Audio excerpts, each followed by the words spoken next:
Chris, what is our first main topic today? Our first topic comes from Stockton Luke. Morning, crew. I'm super excited for Obi-Wan, as many of you are.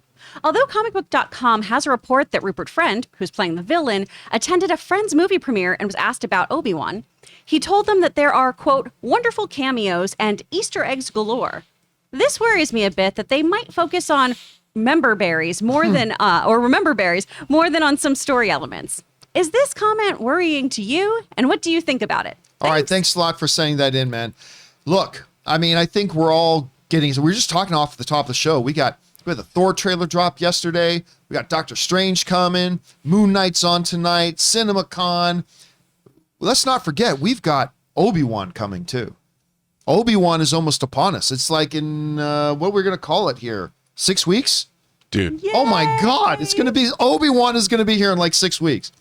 Crazy. And we're hearing more and more little details starting to come out about it. All of it sound good to me. Now, the one thing I've always talked about with stuff like this is, please don't go too much into the, how do you refer to as member berries? Yeah. Please don't go into the member berries too much. Like one of the most terrible, I think the worst episode of Mandalorian was, I can't remember which season it was, but Mando ends up on Tatooine and half the episode is, look, everybody, remember this bar from the original Star Wars? Ooh, look, everybody, remember those droids from the it was just all, yeah, we get it. Can you tell a story? Can you move things along here? And it gets to be quite frustrating.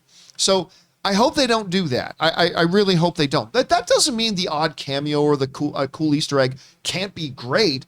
Just don't make it, again, using the member berries phrase, just don't make the whole damn thing a member berries episode, because that can get frustrating. The question comes up, the reason the viewer's asking this is because Rupert Friend, who is, of course, he's going to be the Inquisitor in the upcoming Obi-Wan, he was asking, he made a comment that raised some eyebrows. This is what he said. This comes us from CBR.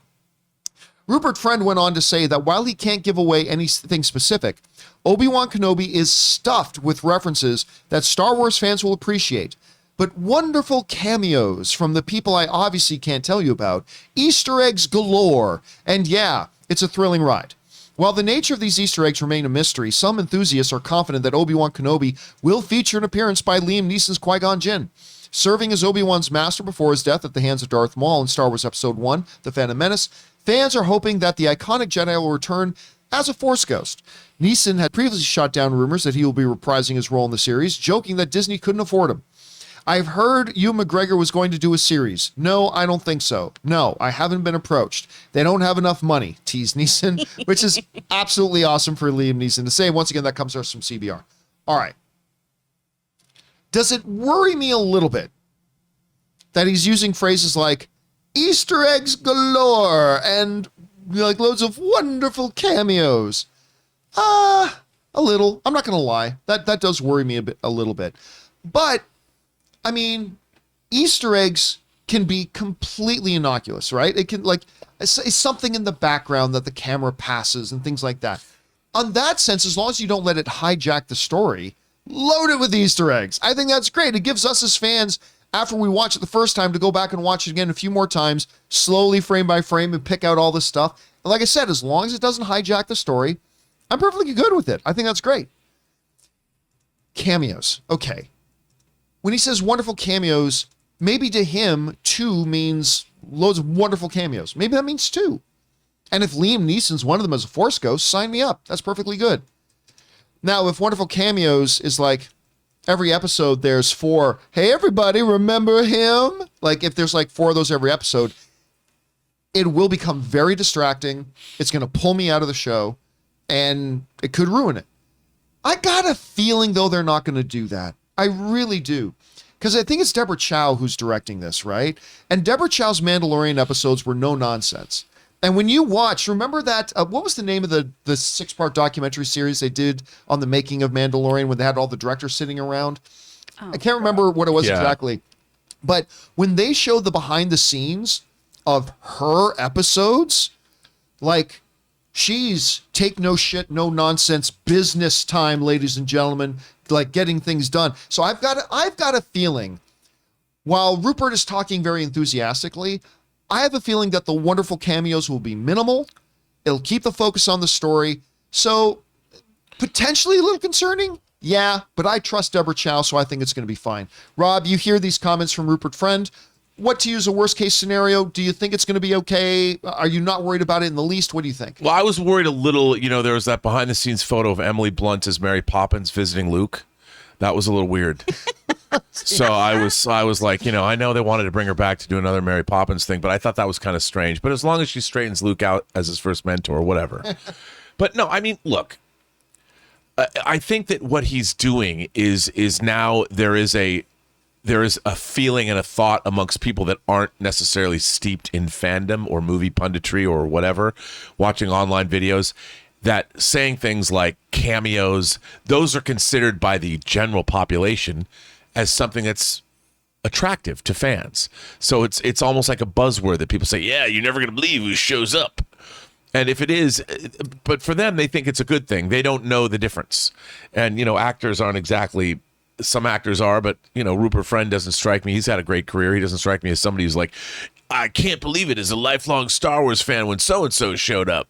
I think he's just saying something that he thinks appeals to the fans, or maybe he's been told to say, if somebody asks you, just say that there's some really intriguing cameos. So it doesn't bother me. I'm hoping that this show is great. I think the Obi-Wan, this series was pre-developed as a feature film for years before they decided to make it into a series. So I think it probably has a pretty sound story. It looks like it does. And I'm excited for it. I mean, regardless of whether there are cameos or not, I think this is I think a real watershed moment for Star Wars. Coming off the Book of Boba Fett, you're going back to a legacy character that goes all the way back to the beginnings of Star Wars in 1977 when Alec Guinness played him, and Ewan McGregor is coming back, giving it, because Lucas directed Ewan McGregor as Obi-Wan, so there's legitimacy to this character, this portrayal that you can't get anywhere else, and I think that they realize how important this is. So I'm excited for it, dude. Everything we've seen from it, the brief bits, look great to me, and Rupert Friend is a great actor. I really like him a lot, and if he's a bad guy, that alone is going to make me watch this show. So I am excited. This doesn't do anything to move my needle, because my needle was already, as it was pointing in the right direction. Needle. Thank you, Rob. My needle is Thank you. It's high up there on the odometer. Gotcha. Yeah, the enthusiasm level's already high. Guys, we want to thank the sponsor of today's video, Mint Mobile. You know, the one with the delightful ads with good Canadian kid Ryan Reynolds. So look, after years of fine print contracts and getting ripped off by big wireless providers, if we've learned anything, it's that there's always a catch. So when I first heard that Mint Mobile offers premium wireless starting at just $15 a month, I thought, what's the catch? But after talking to them and using their service, it all made sense.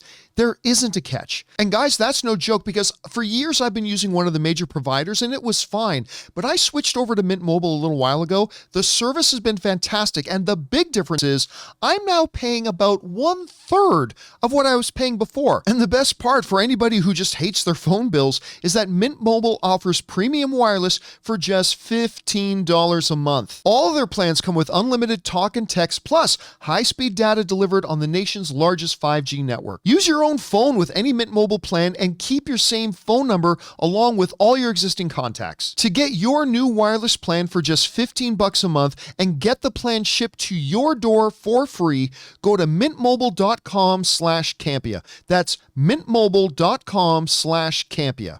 Cut your wireless bill to $15 a month at mintmobile.com/Campea. Hey, Chris, you hear this, or you hear this quote from Rupert Friend. I mean, yeah, you could take it in a little bit of a concerning way. How do you view it, and where's your anticipation? Where's your needle right now for Obi-Wan? My needle is very high.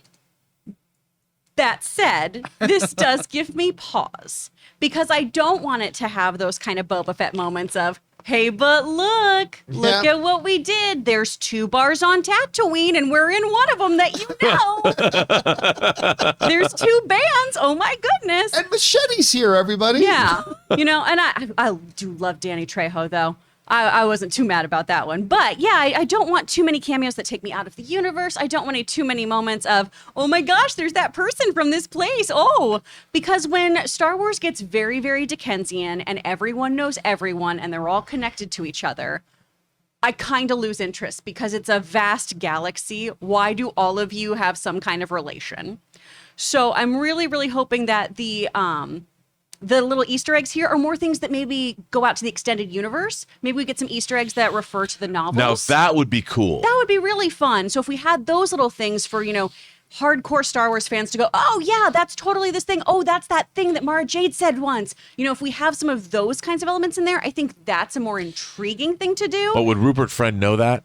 Probably not. Yeah. But maybe, but probably not. But if there are just little things in there, that'd be nice. If we're all just doing a whole bunch of, I don't know, measuring our metachlorians or everyone knows Max Rebo, I'm not super into it. Let's all measure our metachlorians. Let's all measure our metachlorians together, children. I do want to see Dex. I want to see Dex. But that's had nothing to do with Tatooine. Why does it? Oh, you don't know. He might have come and opened a restaurant. They might have been in contact together. He Because needs Tatooine's a great market for a Obi-Wan restaurant. needs somewhere to go. He can get messages out to the outside world. And why not have Dex do it for him? What about where do they go when they want to do some trading?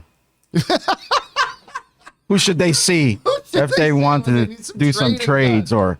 We need some finance. I do have a question. Jabba the Hutt would still be around. That's very true. Is Jar Jar a character that is so polarizing that Jar Jar could not be redeemed in an Obi-Wan series? Well, here's the thing. They call it canon, but let's face it, nothing is No one canon ever anymore. yeah. But in a aftermath novel, which they consider canon, they call canon, there is a very sad, It's bleak. is a very, very bleak and heavy kind of postscript on what ultimately happened to Jar Jar Binks. Oh. Yeah, it's really sad. Yeah. It's really, and basically, I can't remember what world it's on, but on some world, basically everybody hates him Oh. because they blame him for the rise of the Empire because standing in for Padme, he's the one who proposed giving Chancellor Palpatine all the powers, which opened the door for him to take power and become the Emperor. But the story finds him as a street performer, like juggling and doing tricks on the street for food, and people ridicule him and whatever. my God. And then I think he makes friends with a child, and then I think something bad happens to the child. I can't remember too. But and then it just goes away from that. It doesn't resolve anything. He just says, "This is what ended up with Jar Jar." Yeah, look what you did, everyone. I mean, I honestly think it was a living metaphor for kind of how Jar Jar was seen by the fans. Yeah, it sounds and, like it. And treated. Yes, because Jar Jar, and by the way, actor's treated so I've met horribly. Ahmed Best, and Ahmed Best, super nice guy. I never understood, like, Jar Jar as a character sucked. I'll never understand why anybody gave Ahmed Best a hard time about No. that. Yeah. He was hired as a performer to come in and give life to something as it was written on the page. And And as he he did was it. directed. Yes, and he did it. I don't know. I'll never understand why people gave him shit for it, or gave the kid who played young Anakin, Jake Lloyd. Jake Lloyd. Jake Lloyd. I never understand why people give Jake Lloyd a hard time about it. It's like, oh yeah, because that kid wrote the lines that he said. Yeah. Yeah, I'm sure that. Let's give the kid a hard time. At any rate, I can't imagine them bringing Jar Jar into this. Someone just wrote in, heartbreak feels good in a place like Tatooine. How dare you, Star Trek? Totally heard that in Nicole Star Trek Kidman's wishes it was voice. Star Wars. How dare you? Yeah, I can't believe for a second they would ever revisit that. It's like we don't. It's the Encanto thing. We don't talk about Jar Jar. I was only wondering because there's a little Jar Jar Easter egg in the Lego Star Wars game that just came out, and it just got me thinking of like, oh, would we ever see him again? Well, I started on. I shouldn't have. I should have started on episode 4 with the Lego game, but I started at episode 1. So it's all like the whole first part of the game. You're on Naboo with the Gungans, and so you're running around with Jar Jar Binks and doing also more than a little Easter egg to Jar Jar in it. But what was the Easter egg in? In like the little Palpatine cloney chambers, there's a Jar Jar that kind of plays into that like Sith Lord idea, which I love. By the way, that was the most ridiculous fan theory of all time, but might have been a little bit awesome if it turned out true. That Jar Jar ends up being a Sith. There's still time, baby. There's still time. Anyway, guys, question is for you. What do you think about these words from Rupert Friend talking about cameos and Easter eggs galore? Does it make you a little bit worried? You're like, nah, that's nothing. That's just an actor being enthusiastic about it. We are only about 6 weeks away from Obi-Wan. I'm super excited. What do you guys think about it? Whatever your thoughts are, jump down to the comment section below and leave those thoughts there.